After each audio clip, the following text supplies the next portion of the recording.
किसी शायर का दिल बन के बरसती है बूंदे तुम पे। नज़ारा उफ क्या होता है, गुजरती है जब जुल्फों से।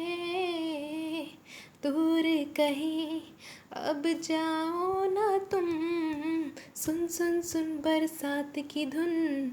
सुन सुन सुन सुन सुन सुन बरसात की धुन। सुन,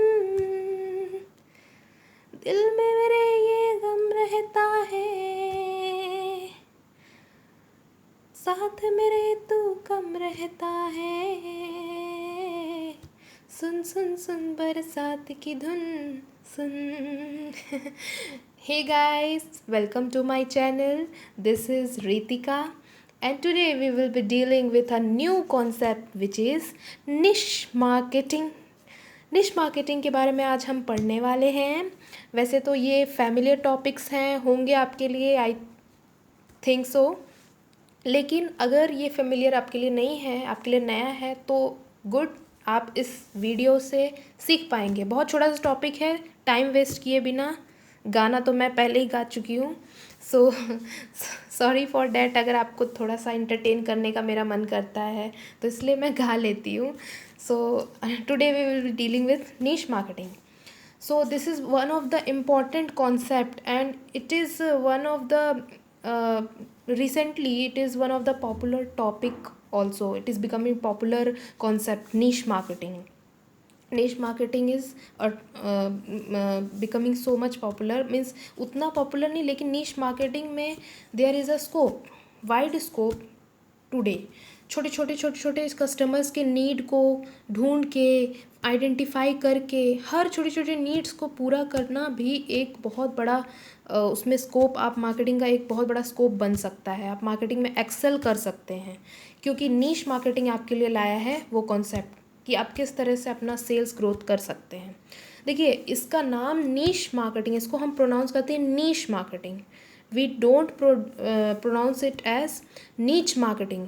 नाम से आपको लगेगा नीच मार्केटिंग, इट मीन्स आप समझेंगे, बहुत लोग का कन्फ्यूज़न रहता है कि marketing for the low income group people, inferior goods, जो छोटे छोटे इनकम ग्रुप्स, जो गरीब लोग, पुअर पर्सन होते हैं, लो इनकम ग्रुप पीपल होते हैं, उनके लिए मार्केटिंग करना नीच marketing. But it is not so that. नीच मार्केटिंग का मतलब होता ज़रूर है स्मॉल स्पेसिफिक, लेकिन स्मॉल स्पेसिफिक का मतलब कि आपको अपने मार्केट को सेगमेंट करके, सेगमेंट मतलब हम उसको डिवाइड करते हैं, डिवाइड करके टारगेट कस्टमर्स को आइडेंटिफाई करना। टारगेट मार्केट हम क्रिएट कैसे करते हैं? जब हम सेगमेंटेशन करेंगे तो उस सेगमेंट में भी हम उसका सब सेगमेंट करते हैं, उसको हम बोलते हैं niche marketing. Okay, so niche marketing का हम डेफिनेशन देख लेते हैं पहले। Niche marketing refers to offering the specific products to the small segment of customers having unique needs and which the competitors have not serve them yet. देखिए, niche marketing मतलब होता है कि एक स्पेसिफिक प्रोडक्ट को हम किसी स्मॉल सेगमेंट्स ऑफ कस्टमर्स को दे रहे हैं, सर्व कर रहे हैं या ऑफ़र कर रहे हैं, जो कि अभी कॉम्पिटिटर्स ने उसे आइडेंटिफाई नहीं किया है, उसे अभी बनाया, नीश अभी क्रिएट नहीं किया है और अभी सर्व नहीं किया है। देखिए, कस्टमर्स में हर एक कस्टमर्स तक पहुंच पाना तो मुश्किल है मेरे हिसाब से, लेकिन आज कस्टमाइज्ड मार्केटिंग का भी कॉन्सेप्ट आया है। लेकिन कंपनी कर क्या सकती है कि कंपनी हर एक कस्टमर्स के पास तो अप्रोच नहीं कर सकती सारी कंपनी, लेकिन कुछ कस्टमर्स जो सिमिलर यूनिक नीड्स के जो कस्टमर्स हैं, जिनके सिमिलर नीड्स हैं, यूनिक नीड्स हैं, उनको टारगेट करके, उनको अप्रोच करके वो एक टारगेट मार्केट बना सकती है, क्रिएट कर सकती है, और उनको ही प्रोडक्ट ऑफ़र करना। सारे लोगों को प्रोडक्ट ऑफ़र करने की ज़रूरत नहीं है, सिर्फ स्मॉल सेगमेंट ऑफ पर्सन को करना। तो स्मॉल सेगमेंट से ये मत समझिएगा कि हम लो इनकम ग्रुप पीपल को हम टारगेट करेंगे। स्मॉल सेगमेंट, आप छोटे से सेगमेंट को, इतने सारे पॉपुलेशन है, बहुत ज़्यादा मिलियन, करोड्स, मिलियंस में पॉपुलेशन है, उनमें से बहुत छोटे सेगमेंट्स को भी आप ऑफ़र करके ग्रो कर सकते हैं थ्रू नीश मार्केटिंग। यानी आपको बहुत ज़्यादा अलग अलग वैरायटी के प्रोडक्ट्स, अलग अलग सेगमेंट्स को ऑफ़र करने की ज़रूरत नहीं है। आप किसी एक सेगमेंट को ही जिसे आपने टारगेट बनाया है उसे ही आप ऑफ़र कर सकते हैं और आप एक्सेल कर सकते हैं। आपका ग्रोथ होगा जब वो रिपीटेड सेल्स होगा, जब लोग आपके प्रोडक्ट पसंद करेंगे, रिपीटेड सेल्स होगा तो ग्रोथ ऑब्वियसली होगा ही, प्रॉफिट भी होगा। सो आप instead of going to a large customers, आप एक स्मॉल सेगमेंट कस्टमर्स सेलेक्ट कर लीजिए और उनको आप ऑफ़र करिए, तो आप एक्सेल कर सकते हैं। जैसे यहाँ डायग्राम में आप देखिए, मैंने यहाँ मार्केट सेगमेंटेशन का डायग्राम बनाया, मैंने सेगमेंट बनाया है किसी बेसिस पे कि इनके अलग नीड्स हैं, इनके अलग नीड्स हैं, इन कस्टमर्स के अलग नीड्स हैं और इन कस्टमर के अलग नीड्स है। ठीक है, सेगमेंट 1, सेगमेंट 2, सेगमेंट 3, सेगमेंट 4। ठीक है, ये भी एग्जाम्पल है। अब इसमें से हमने इसको सेलेक्ट किया है, सारे सेगमेंट को हमने नहीं किया है, या हम ऐसा नहीं करेंगे कि हम सारे सेगमेंट्स को सारे सेगमेंटेड कस्टमर्स को हम अलग अलग प्रोडक्ट बना के ऑफ़र करेंगे एज़ पर देयर नीड्स। हमने सारे सेगमेंट को नहीं लिया, हमने इसमें से 3 सेगमेंट को हटा दिया, हमने इस सेगमेंट को सेलेक्ट किया, सेगमेंट 4 को नीश बनाया और हमने टारगेट कस्टमर्स, टारगेट मार्केट बनाया और इनको हमने प्रोडक्ट ऑफ़र किया। जो प्रोडक्ट हमारे बनेंगे वो इनके हिसाब से बनेंगे, इन सब के हिसाब से नहीं बनेंगे। बात समझ में आ रही है? इनके अकॉर्डिंगली हमने प्रोडक्ट को मैन्युफैक्चर किया और हमने ऑफ़र किया। अब क्या है कि नीश मार्केटिंग एग्जिस्ट नहीं करता, नीश मार्केटिंग बनाना पड़ता है। आप जितना डेप्थ में जा सकते हैं, आप जितना डेप्थ में कस्टमर के यूनिक नीड्स को आइडेंटिफाई कर सकते हैं, बट ध्यान रहे कि आपके कॉम्पिटिटर्स का वहाँ तक पहुँच नहीं गया है, वहाँ तक गया नहीं है उनका अप्रोच। तो कॉम्पिटिटर्स वो नहीं जानते, मतलब कॉम्पिटिटर्स वहाँ तक अभी पहुँचे नहीं हैं, आप उनको ऑफ़र कर सकते हैं। ऑब्जेक्टिव क्या होता है? To eliminate the competition. ये कंपटीशन को एलिमिनेट करने के लिए ही की जाती है। जिन कंपनीज़ को छोटी छोटी स्मॉल स्केल कंपनीज़ भी सेटअप आप कर सकते हैं, स्मॉल स्केल बिजनेस सेटअप कर सकते हैं और आप उसके थ्रू प्रोडक्ट को ऑफ़र कर सकते हैं नीश क्रिएट करके। आपको बहुत ज़्यादा सेगमेंट करके अलग अलग वैरायटीज़ की बनाने की ज़रूरत नहीं है प्रोडक्ट, आप किसी एक पर्टिकुलर सेगमेंट को ही ऑफ़र कर सकते हैं और आपका इन्हीं सेगमेंट को ऑफ़र करना है, इन्हीं पर्टिकुलर कस्टमर्स को ऑफ़र करना है स्पेसिफिक प्रोडक्ट और इनसे आपका ग्रोथ होगा।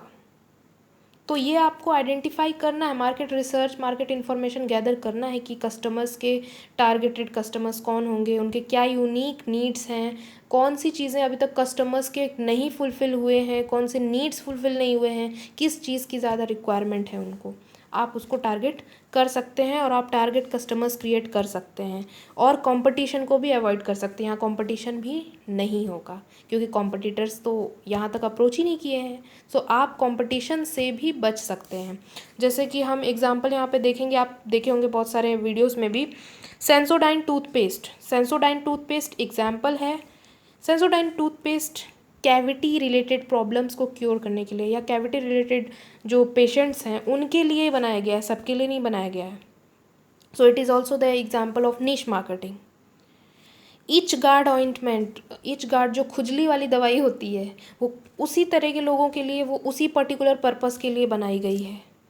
देन मूव, वॉलनी, ये सब पेन किलर होते हैं।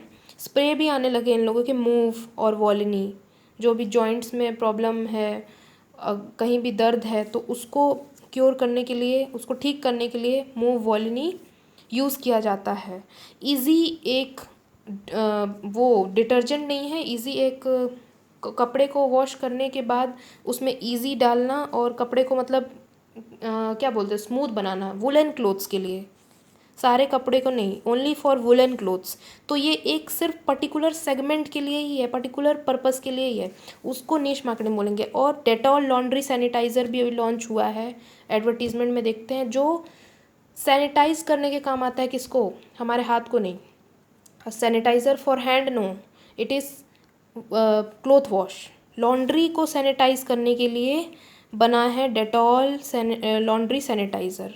वैसे तो सैनिटाइज़र्स हम अपने हाथ में यूज़ कर रहे हैं, लेकिन कपड़े के लिए भी आप सैनिटाइज़र अब मार्केट में आ गई है और आप कपड़े को भी सैनिटाइज कर सकते हैं। सो ये भी एक नीश मार्केटिंग का एग्जाम्पल हो सकता है। Then mosquito repellent cream, mosquito repellent cream जो मॉस्किटोज़ वगैरह से पूरे बॉडी में उसको लगाने के बाद मॉस्किटोज़ से बच सकते हैं, उनके बाइट से। तो ये सब नीश मार्केटिंग, मतलब पर्टिकुलर पर्पस के लिए उसको क्या बोलेंगे, पर्टिकुलर पर्पस के लिए अपना प्रोडक्ट बनाना, पर्टिकुलर सेगमेंट के लिए बनाना। अब जैसे और भी एग्जांपल हम दे सकते हैं कि अभी तक आज तक कोई भी कंपनी ने सिर्फ फ्रूट जूस बनाई है, बट अभी तक कोई हर्बल जूस जैसा कुछ आया नहीं है, एलोवेरा जूस और बाकी सब। तो उसका भी एक स्कोप है, एलोवेरा जूस बनाएंगे तो वो उन लोगों के लिए ज़्यादा बेनिफिशियल, वो लोग ज़्यादा यूज़ करेंगे जो एजेड पीपल हैं या जो हेल्थ कॉन्शियस हैं, तो उन लोगों के लिए ज़्यादा यूज़फुल होगा और शुगर फ्री लोग तो ज़्यादातर पसंद करेंगे। तो उनके लिए आप उन पर्टिकुलर सेगमेंट को टारगेट कर सकते हैं। और भी बहुत सारे स्कोप है नीश मार्केटिंग में। सो मेरा तो इस वीडियो में इतना ही बताना था कि नीश मार्केटिंग किसे कहते हैं, क्या होता है, और नीश मार्केटिंग से भी आप एक अच्छा बिजनेस ग्रो कर सकते हैं, आप एक्सेल कर सकते हैं, प्रॉफिट कर सकते हैं एंड ग्रो कर सकते हैं। सो नीश मार्केटिंग वो होता है। सो आई होप आपको समझ आ गया है। If you have understood please do like, share, and if you are a new then please don't forget to subscribe the channel. Okay, so see you soon, bye.